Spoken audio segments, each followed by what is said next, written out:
the ranchers around here? What do they think about this, about well, all the people the coming rancher, down here? There's only one rancher, and he doesn't have much to say. The only thing that really hurts him is when somebody hits a cow. I mean, that really hurts him in the pocketbook. A couple people have hit cows around here and then fled. It's happened a couple times. We're headed back down Groom Road again, this time with someone who knows the terrain. I can monitor the security channel, but it's scrambled most of the time. How did you first discover the motion sensors? Just by stumbling over one. A friend of mine stumbled upon one by mistake. Once we found one, then we could run over it a few times and analyze the signal, use the frequency counter to find out what frequency we're talking about. And we were able to detect all of them. You'll see there's a little bar graph at the bottom. You don't see it now, but when the signal goes off, you see a little pulse at the bottom. There was one. Really? Yeah. Pulse? There was a pulse, yeah. Oh. Offended? Boy, am I offended at that. What? Censor, I'm offended. Of course. The first sensor, or is there another one back there that we... There's 5 on this road. We passed a couple. That's what I thought. Yeah. Now, if you want to get by and you don't want to be detected, the proper method is not... We used to disconnect the antenna, but that's not the approved method.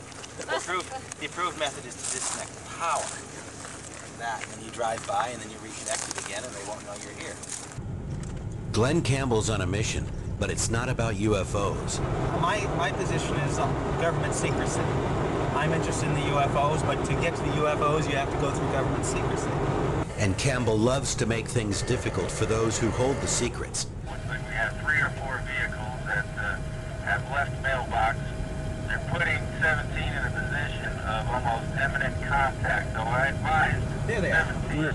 Silhouetted against the sky on the hill. We will watch from here, and if anybody follows them in, well, then we got to do what we got to do.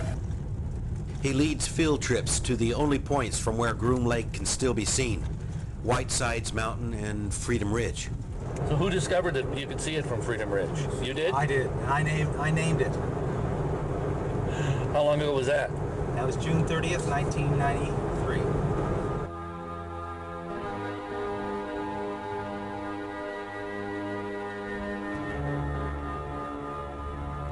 The road that stretches out across the valley here, that's the Groom Boulevard that heads into the base from Highway 375.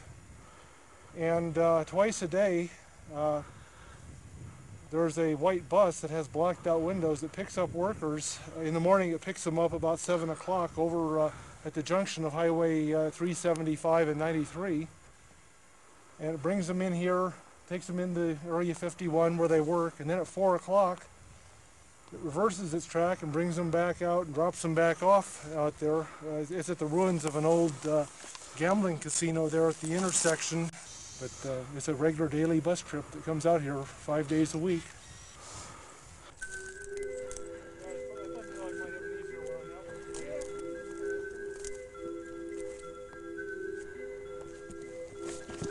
I made it.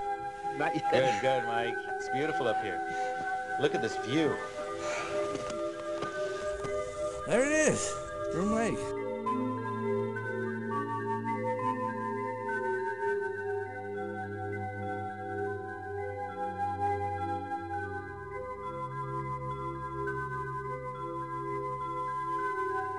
We find ourselves on Freedom Ridge, overlooking the Groom Lake facility here, Area 51, Dreamland. We're kind of sequestered ourselves on the opposite side of the ridge a little bit so that the spotters can't see what we're up to. But we are being observed by cameras as well as human individuals with high-powered scopes, so we're trying to play it pretty cool up here. But this is the place. This must be the place. Yeah, Dreamland. This is where the military developed all its secret spy planes, and so it's not surprising that if they are working on some sort of alien technology as well, that that's the place where it would be. Another what? Vehicles coming. From the, oh yeah. There it is. Coming down the road from the guardhouse. About 60 miles an hour. He went off the road, he turned.